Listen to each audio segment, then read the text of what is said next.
పార్టీకి ఏంటి. కొంతమంది పాస్టర్ గారులు కొన్ని చర్చిల్లో చెప్తున్నారంట ఈ పార్టీకి ఏంటి నా పార్టీకి ఏంటి అని.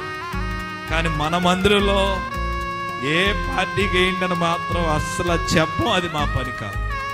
ఒకటే చెప్తున్నాం, ప్రజలకి యోగ్యమైనది ఏదో ఆలోచించి వెయ్యండి. ఓ మాట చెప్తాను, నేను మేలు పొందానా లేదా అని ఆలోచిస్తే స్వార్థం. నాకు దొరకకపోయింది, రేపు ఎదుటోడు కడుపు నిండింది కదా అని ఆలోచించడం ప్రేమ.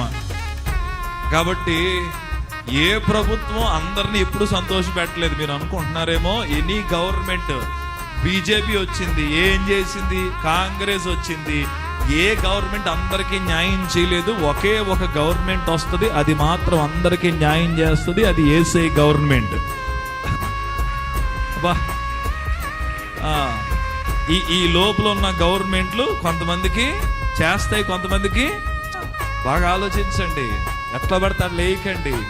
మీరేసే ఒక ఓటు అక్కడ ప్రభుత్వాన్ని మారుస్తుందని గుర్తుపెట్టుకోండి. అది మళ్ళీ మన మీద రూల్ చేస్తుందని గుర్తుపెట్టుకోండి. ఆగి ఆలోచించి ప్రార్థనాపూర్వకంగా వేయండి. ఏ రాజకీయ నాయకుడు మాటలు నమ్మకండి. ఒకళ్ళు అలా అంటారు, ఒకళ్ళు ఎలా అంటారు, అదంటారు, ఇదంటారు, అంతా మామూలే. ఇప్పుడు మీ గుమ్మం ముందు తిరుగుతారు, ఆ తర్వాత మనం వాళ్ళ గుమ్మం ముందు తిరగాలి.